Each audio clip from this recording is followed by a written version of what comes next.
All right. Hi, I'm Terry Shepard. I'm on staff at the Art Center, Director of Ceramics, and I teach classes and do a lot of other things here, run the studio. And I'm prepping clay today to make 4 cups. I've been here for going on 37 years, so I have a lot of experience.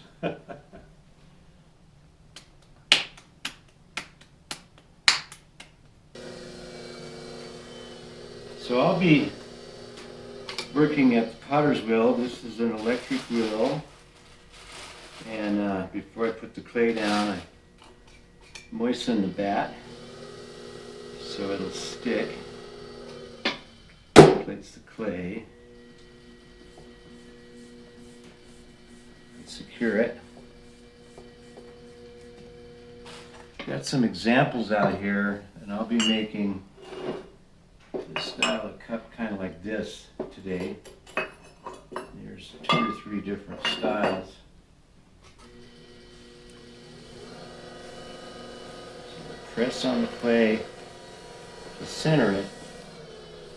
I have to get it centered before I can shape it. Once it's centered, I can open it up. Start to shape the inside.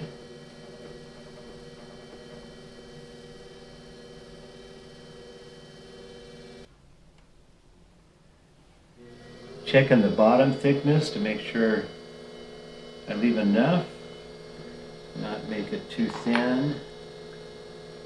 Maybe go a little further because it's too thick right now. We use a simple variety of tools. This is called a rib. It's made out of plastic, so I can compress the bottom and smooth it real well. So now I need to recenter that clay, bring the wall in,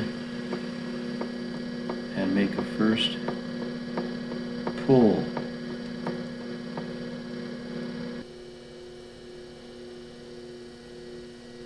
I start at the bottom, squeeze the wall between my fingers, and direct the clay upwards. These cups are made about as tall as from my finger to the crook of my hand where my thumb is. That's kind of my measuring tool.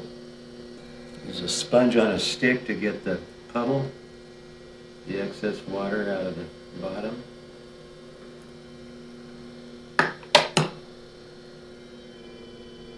Now it's ready for shaping. So I use another rib. This is metal, and I can contour the rib to the piece and push out against the rib and smooth the outside and do some additional shaping. So I'm going to press in right about here with the edge of the rib and then curve this neck outward. I use a shorter version of this rib. This is like a half rib to work down here. Push this out a little and make a line right there. Before I cut this off, using this stick tool, it's kind of like a knife on the end of it, to trim clay down here and remove some excess clay and trim this bottom area a little bit, finish the shape, and put a line down here, make kind of a little gutter. That gutter, little detail here, if the glaze, when I glaze these, if the glaze is wanting to be real fluid and run, that gutter slows the glaze down so it doesn't run off the piece. That causes big problems in the kiln.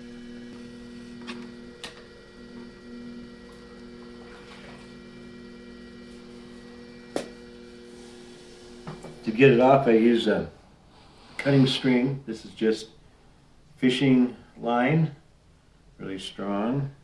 Stretch it, run the line through here, and then wipe my hands off and carefully lift it off. I need to make my handles, so I take a large carrot. This is about 2.5 pounds. Shape it into a rough carrot shape, and dip it in water.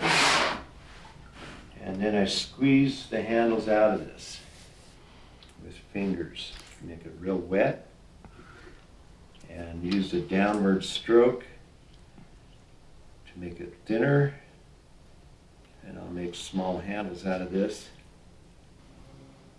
And glide down it, and then put the thumb to either side. And make like 3 grooves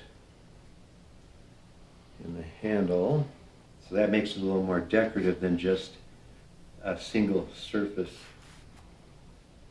Gives it a little movement. And then I take a fingernail, the index finger, and put a narrower line in each groove. It takes a lot of practice, but a well-shaped handle really finishes off a piece. I know almost all people who start out working in clay, it's like a lot of things we do. It takes a while to develop the skill to get to a goal of what you want. Put a little slip there, and then down here. And I scratch through the clay, rough it up. We call that scoring.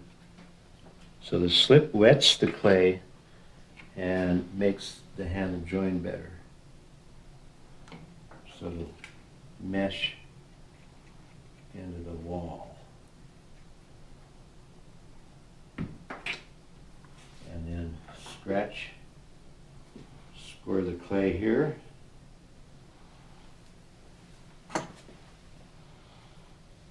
Bring it up to the cup and push in a little bit and move it. So I move it side to side so it'll mesh into that wall. Turn it upside down. See how flimsy this is? Let it form a curve. I'm kind of looking at how much space I want here for 2 fingers. If I need a little more space, then I can have all this excess where I can push it up a little bit. Then I pinch that off. And you take this tool, this is metal with a rounded end, and join that together down here. A detail here with a dowel, by taking a dowel and rolling that onto the clay so it finishes, gives it a strong joint, and it gives it a little different shape. It really, when a person looks at a handle like this, their eyes want to follow it. If it has a taper, it makes it a little more interesting, and it's very strong. So where it's joined at the top, this is a narrow point, this is a broader point. So I take this tool, come in and run it along that joint